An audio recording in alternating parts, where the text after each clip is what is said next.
지금 이 순간에도 여러분의 책상 위에는 커피 잔의 온기가 채 가시지 않은 채 서류 뭉치가 쌓여 있을 것이고, 모니터 너머에서는 끝도 없는 업무 메일이 쏟아지고 있을 것입니다.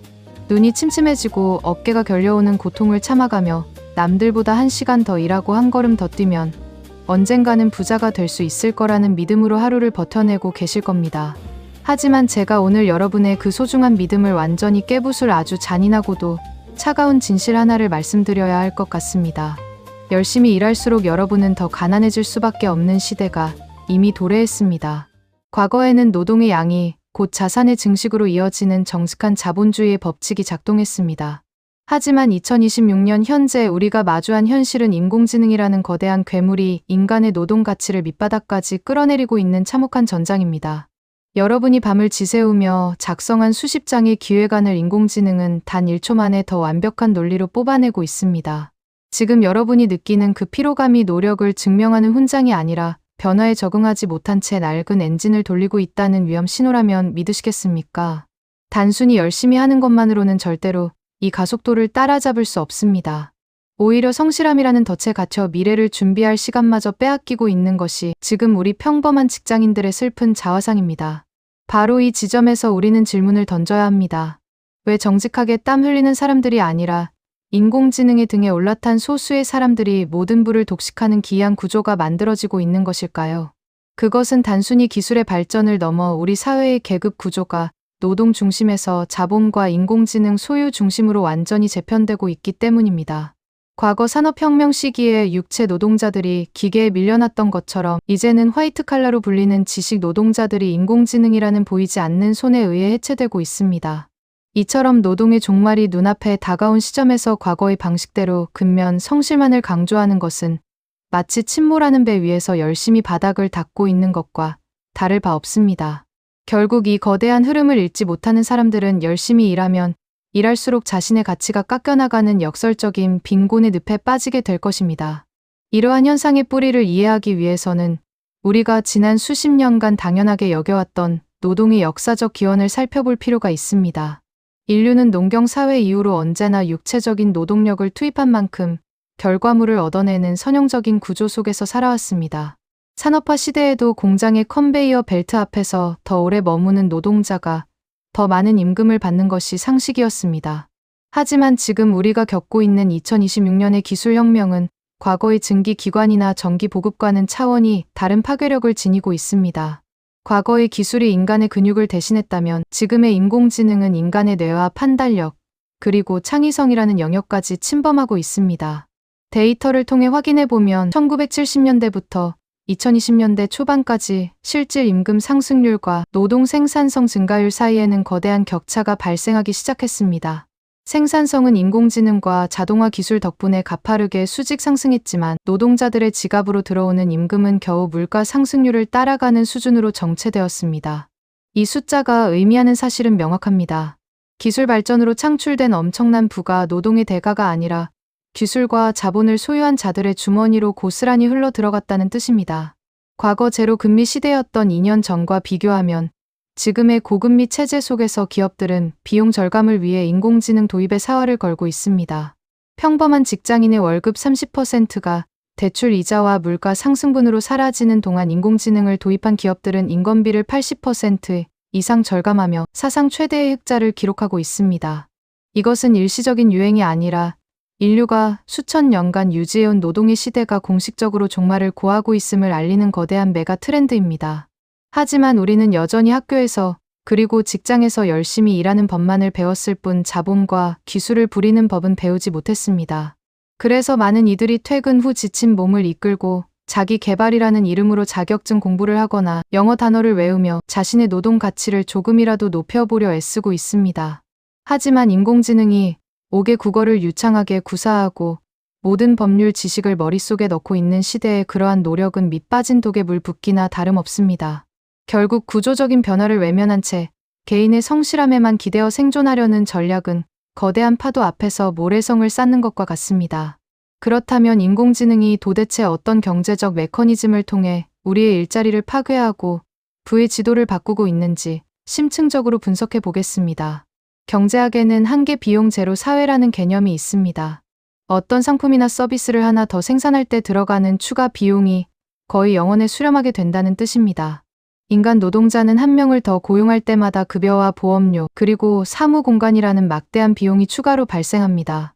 반면 인공지능은 초기 구축 비용만 들 뿐이지 일단 시스템이 완성되면 수천 명의 역할을 수행하더라도 추가로 드는 전력 요금은 미미한 수준입니다. 실제로 미국의 실리콘밸리 기업들은 2026년 현재 전체 인력의 40%를 감축하면서도 매출은 오히려 30% 이상 성장시키는 기염을 토하고 있습니다. 수치를 구체적으로 나열해 보면 더욱 소름이 돋습니다. 과거 고객 상담원 100명이 하루 8시간 동안 처리하던 민원을 최신형 대규모 언어 모델 기반의 상담 시스템은 단 1분 만에 정확도 100%로 해결해냅니다. 이것을 비용으로 환산하면 인간 노동자의 1시간 가치가 10,000원이라면 인공지능의 1시간 가치는 단일 원도 되지 않는 셈입니다. 쉽게 말해 여러분이 한 달 내내 땀 흘려 번 돈이 인공지능이 쏟아내는 데이터 조각보다 가성비가 떨어지는 시대가 된 것입니다. 이런 상황에서 기업가가 여러분을 계속 고용해야 할 이유가 있을까요? 인간의 노동은 이제 수익을 창출하는 핵심 엔진이 아니라 기업 입장에서 떼어내고 싶어하는 가장 무거운 짐이 되어버렸습니다. 이 과정에서 발생하는 2차 부작용은 더욱 심각합니다. 일자리를 잃거나 임금이 정체된 노동자들이 소비를 줄이게 되면 내수 경기는 얼어붙고 정부는 세수 부족에 시달리게 됩니다.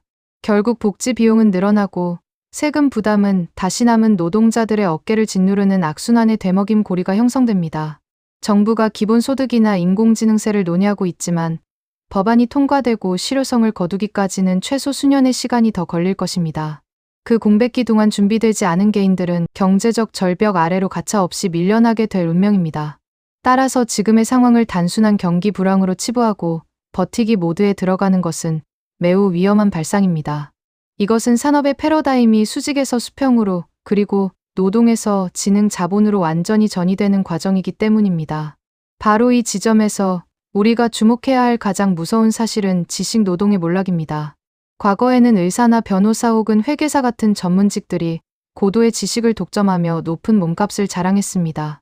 하지만 2026년의 인공지능은 이미 웬만한 전문의보다 정확하게 질병을 진단하고 수만 장의 판례를 분석해 승소 가능성을 예측합니다. 지식의 가치가 공짜가 되는 시대에는 더 많이 아는 것이 능력이 아니라 그 지식을 어떻게 연결하고 지시하느냐가 핵심이 됩니다. 생각해 보십시오. 과거에는 팀장 한 명이 10명의 부하 직원을 관리하며 프로젝트를 진행했습니다. 하지만 이제는 똑똑한 개인 한 명이 10개의 인공지능 에이전트를 비서로 거느리고 혼자서 기획부터 실행, 그리고 마케팅까지 처리하는 1인 기업의 시대가 열렸습니다. 최근 통계에 따르면 1인당 생산성이 가장 높은 상위 1%의 사람들은 과거보다 10배 이상의 소득을 올리고 있는 반면 중간 단계의 관리직들은 설 자리를 잃고 하위 서비스직으로 밀려나고 있습니다. 양극화라는 단어로는 부족한 거대한 계층의 단절이 일어나고 있는 것입니다. 우리가 흔히 말하는 중산층의 붕괴는 바로 여기서부터 시작됩니다. 기술의 혜택을 온몸으로 받아내는 상류층과 기술에 의해 대체되는 하류층 사이의 사다리가 인공지능이라는 칼날에 의해 잘려나가고 있습니다. 여기서 최악의 시나리오를 가정해 본다면 인공지능 소유권이 특정 소수에게 집중되어 대다수의 인류가 디지털 노예로 전락하는 미래가 올 수도 있습니다. 반대로 최선의 시나리오는 모든 국민이 인공지능을 도구로 활용해 노동의 굴레에서 벗어나 자아실현에 집중하는 유토피아적 상황이겠죠. 하지만 현실은 늘 그 중간 어딘가에서 가장 잔혹한 형태로 우리를 시험합니다. 정부의 개입이 늦어질수록 자본의 탐욕은 인공지능을 이용해 인간의 노동력을 더욱 철저히 배제할 것입니다. 이것이 바로 여러분이 지금 당장 책상 앞에 앉아 단순히 업무에 매달리는 대신 판을 바꾸는 생존 전략을 고민해야만 하는 결정적인 이유입니다.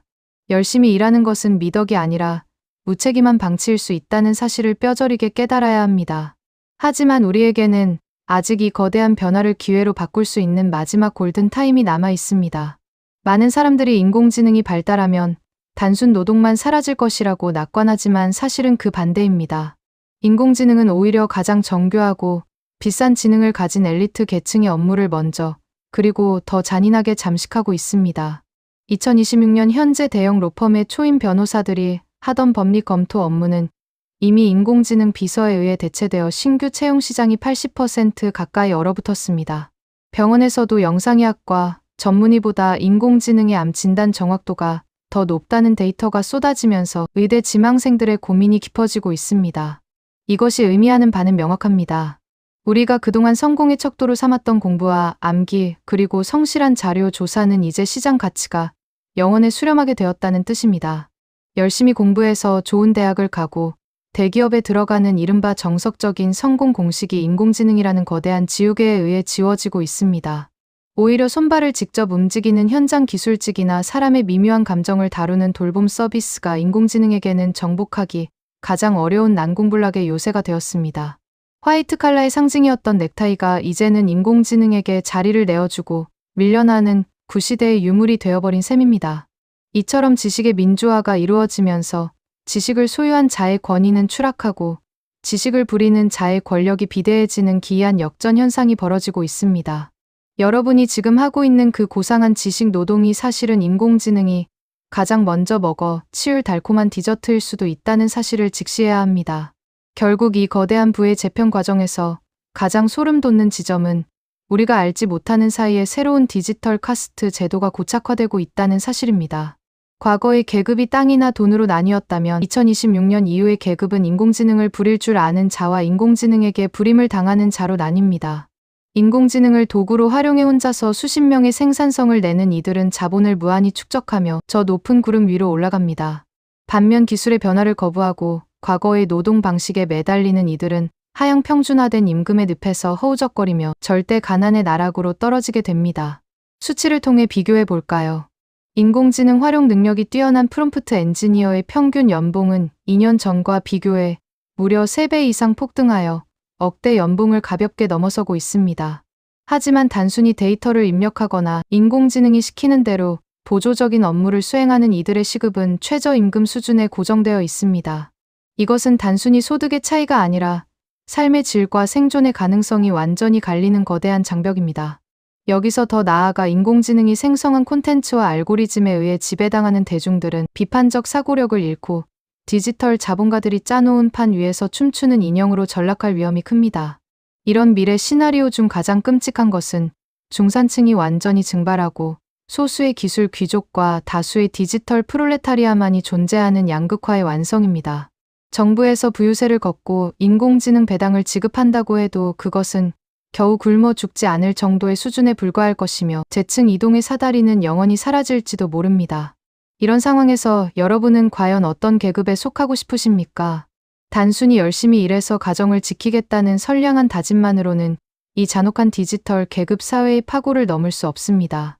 그래서 우리는 앞으로 다가올 3년이라는 짧은 골든 타임을 인생의 모든 것을 걸고 지켜내야만 합니다. 왜 하필 3년일까요? 경제학적으로 볼 때 새로운 기술이 상용화되어 사회 구조를 완전히 뒤바꾸기 전까지의 과도기가 바로 이 3년의 시간이기 때문입니다. 지금은 인공지능이 신기한 도구처럼 느껴지지만 3년 뒤인 2029년에는 우리 삶의 공기처럼 당연한 인프라가 되어 있을 것입니다. 그때가 되면 이미 부의 선점은 끝이 나고 시장은 독과점 체제로 굳어져 새로운 기회의 문은 굳게 닫힐 것입니다. 지금 당장 여러분이 해야 할 첫 번째 행동 지침은 바로 지식의 소비자가 아닌 인공지능의 설계자가 되는 것입니다. 보고서를 쓰는 법을 배우지 말고 보고서를 쓰는 인공지능에게 어떻게 명령을 내려야 최상의 결과물을 낼 수 있는지 그 맥락과 비판적 사고력을 길러야 합니다.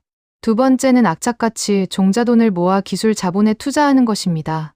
인공지능 시대에 노동소득은 갈수록 가치가 떨어지지만 인공지능을 만드는 기업의 주식이나 관련 인프라 자산의 가치는 기하급수적으로 폭등할 것입니다. 월급의 50% 이상을 저축해서라도 다가올 거대한 부의 대이동에 올라탈 수 있는 승선 티켓을 마련하십시오.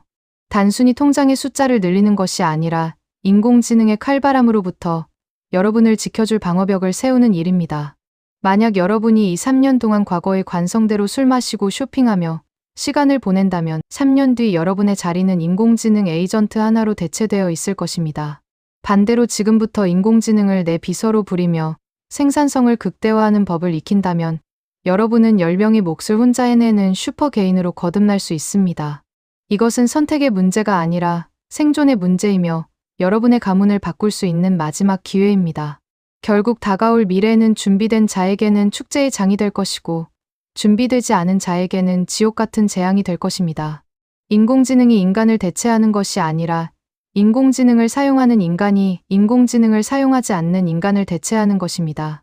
우리는 이제 노동의 가치가 신성하다는 낡은 교과서를 덮고 지능과 자본이 지배하는 새로운 게임의 법칙을 받아들여야 합니다. 오늘 제가 말씀드린 차가운 데이터와 분석들이 여러분의 마음을 아프게 할 수도 있지만 이것이 바로 2026년 우리가 마주한 피할 수 없는 현실입니다. 지금 당장 스마트폰을 켜고 최신 인공지능 툴을 하나라도 더 만져보며 내 업무의 어느 부분을 자동화할 수 있을지 치열하게 고민해 보십시오. 그리고 그 과정에서 아낀 시간을 다시 미래 가치를 창출하는 창의적 사고와 인맥 그리고 자산 축적에 쏟아부으십시오. 세상은 빠르게 변하고 있고 그 속도는 우리의 상상을 초월합니다.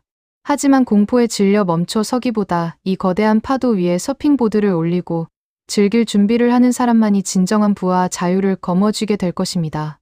여러분의 3년 뒤 모습이 누군가에게 지시를 받는 위치가 아니라 수만 개의 인공지능 뇌를 지휘하는 사령관의 모습이기를 진심으로 바랍니다. 앞으로도 저는 여러분이 이 혼란스러운 자본주의 전장에서 승리할 수 있도록 가장 날카롭고 현실적인 생존 전략만을 전달해 드리겠습니다. 오늘 이 영상이 여러분의 인생을 바꾸는 작은 불씨가 되었다면 지금 바로 구독과 알림 설정을 눌러주시고 다가올 3년의 골든타임을 저와 함께 준비해 나갑시다. 여러분의 성공적인 생존과 압도적인 부의 축적을 언제나 응원하며 다음 영상에서 더욱 강력한 인사이트로 찾아뵙겠습니다.